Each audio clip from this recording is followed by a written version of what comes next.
Promo Assurance vous révèle la vérité. La plupart des jeunes qui veulent devenir VTC se heurtent à un mur légal qu'ils n'ont pas vu venir. Vous croyez pouvoir passer l'examen VTC dès vos 18 ans? C'est impossible légalement. Et on vous explique exactement pourquoi dans cette vidéo.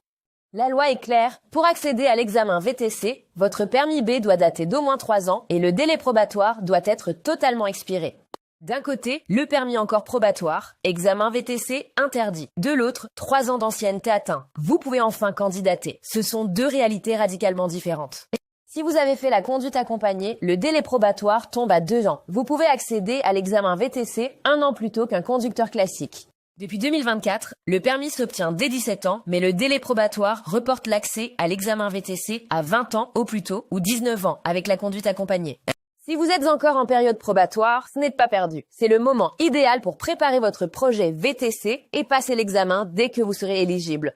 3 conditions cumulatives et obligatoires. Permis hors probatoire depuis 3 ans, casier judiciaire compatible et certificat médical établi par un médecin agréé par la préfecture.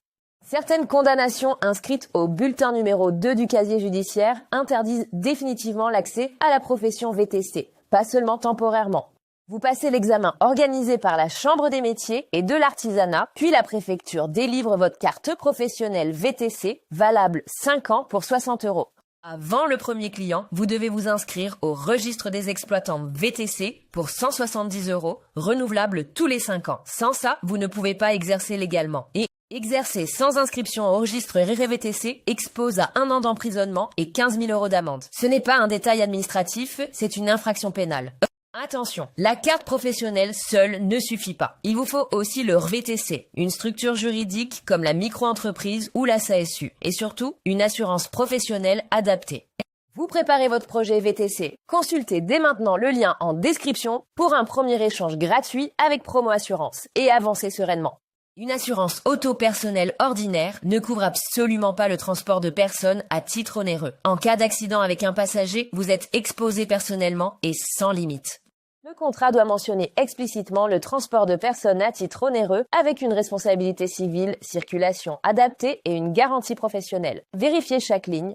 L'assureur analyse 2 choses séparément. L'ancienneté de votre permis B d'un côté et votre expérience en transport professionnel onéreux de l'autre. Ces 2 critères jouent sur votre tarif. Vous avez votre permis depuis exactement 3 ans, vous êtes éligible VTC, mais considéré comme profil à risque par les assureurs, ce qui influence généralement votre prime à la hausse. Si en plus vous débutez dans le transport professionnel, c'est un second critère défavorable. Sans antécédent VTC, les assureurs appliquent bien souvent une surprime supplémentaire pour l'activité pro. Votre véhicule doit avoir moins de 6 ans, au moins 7 chevaux fiscaux, la climatisation et un contrôle technique professionnel annuel à jour. La carte grise doit mentionner transport public de personnes. La vignette VTC rouge autocollante obtenue via votre compte VTC pour environ 35 € doit être apposée à l'avant et à l'arrière de votre véhicule avant toute prise en charge. Déclarer une utilisation personnelle alors que vous transportez des clients peut entraîner la nullité du contrat selon les situations. En cas d'accident, vous seriez seul responsable financièrement. Promo Assurance est spécialisée dans les profils complexes comme les jeunes conducteurs qui débutent en VTC. On trouve des assureurs qui acceptent ce double profil rapidement et en quelques minutes. On analyse votre ancienneté de permis et votre expérience VTC, on sélectionne un contrat avec la mention transport onéreux et on peut vous mettre en assurance en environ 10 minutes selon votre dossier. La vraie astuce promise en début de vidéo. Pendant votre période probatoire, préparez tout en amont le dossier, la structure juridique et consultez Promo Assurance pour chiffrer votre assurance VTC avant le jour J. Cliquez maintenant sur le lien en description pour obtenir votre devis gratuit Promo Assurance et démarrer votre activité VTC avec la bonne assurance professionnelle dès le premier jour.